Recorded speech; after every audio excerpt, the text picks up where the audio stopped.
अखिल नेपाल युवक संघको दोस्रो राष्ट्रिय परिषदका अध्यक्ष कमरेड,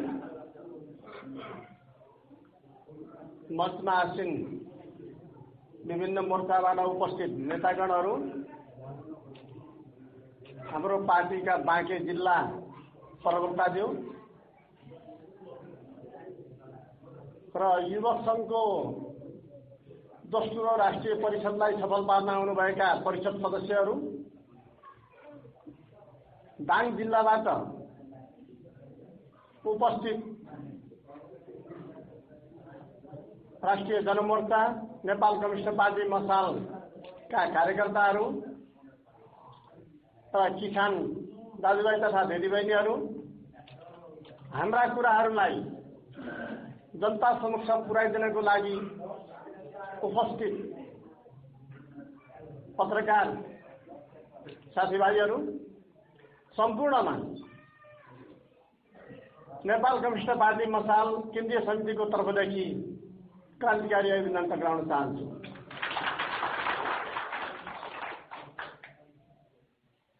आदरणीय मित्रहरू, अखिल नेपाल युवक संघ नेपाल कम्युनिस्ट पार्टी मसालको सहायक संगठन हो भन्ने कुरा तपाईँ हामीहरूलाई अवगत नै छ।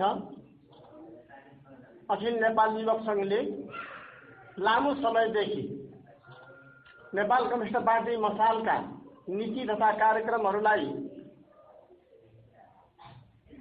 लागू गर्नको लागि आफ्ना धारणाहरू आफ्नो संगठन मार्फत जनतामा पुर्याउने कामहरूलाई अग्रसरता दिइ गरेको छ। यसपटक पनि देशको विषम परिस्थितिलाई ध्यानमा राख्दै नेपाल कम्युनिस्ट पार्टी मसालका नीति र कार्यक्रमहरूलाई साथै युवकहरूका समस्याहरूलाई सँगसँगै मिलाएर आम जनता समक्ष तिनी कुराहरूलाई लैजानको लागि र हाम्रा अहिलेसम्म गरेका काम क्रियाकलापहरूको समीक्षा गर्दै सौठात्मक कामहरूलाई अगाडि बढाउन उद्देश्य राखेर अखिल नेपाल युवक संघले यो राष्ट्रिय परिषदको जुन आयोजना गरेर पार्टीका नीति र कार्यक्रमहरूलाई समेत प्रसारण हुने गरी आफ्ना कुराहरू राख्न हामीलाई यहाँ समय दिनुभएकोमा अखिल नेपाल युवक संघ आयोजक समिति साथीहरूलाई हामी धन्यवाद दिन चाहन्छौँ। अब अहिलेको देशको राजनीतिक परिस्थिति जटिल मोडतिर गइरहेको छ। हाम्रो पार्टीले देशको राजनीतिलाई गम्भीरतापूर्वक र गहिराइमा गएर हेरिरहेको छ। लामो समयदेखि नेपाल कम्युनिस्ट पार्टी मसालले देशको राजनीतिलाई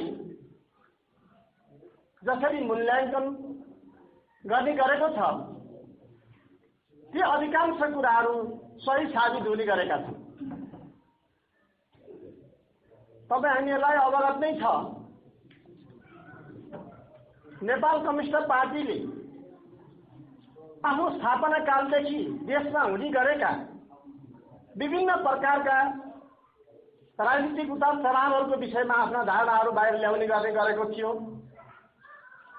त्यसै अन्तर्गत हाम्रो पार्टीले संविधान सभाको चुनावलाई 2014 सालमा सांगठनिक रूपले निर्णय गरेको थियो। हुन त संविधान सभाको चुनावको कुरा मूलतः हामीले मात्रै उठाएका थिएनौँ, त्यहाँभन्दा पहिला नै नेपाली कांग्रेसले पनि उठाएको थियो। राजाले त्यति बेला संविधान सभाको चुनाव हुनुपर्छ भन्ने कुरा पनि गरेको थियो। यदि संविधान सभाको चुनाव तत्कालीन समयमा भएको हुन्थ्यो भने हामीले यो गणतन्त्रलाई स्थापना गर्नको लागि यति धेरै लामो समय लाग्ने थिएन। त्यो कुरा शासक वर्गहरूले बुझेको हुनाले संविधान सभाको चुनावलाई टार्दिने र अगाडि बढाइदिने काम गरे। पछाडि 2017 सालमा 15 साल 17 सालतिर आइपुग्दाखेरि निरङ्कुश शासनहरू लादिने कामहरू गरियो। नेपालको राजतन्त्रले 250 वर्षदेखिबाट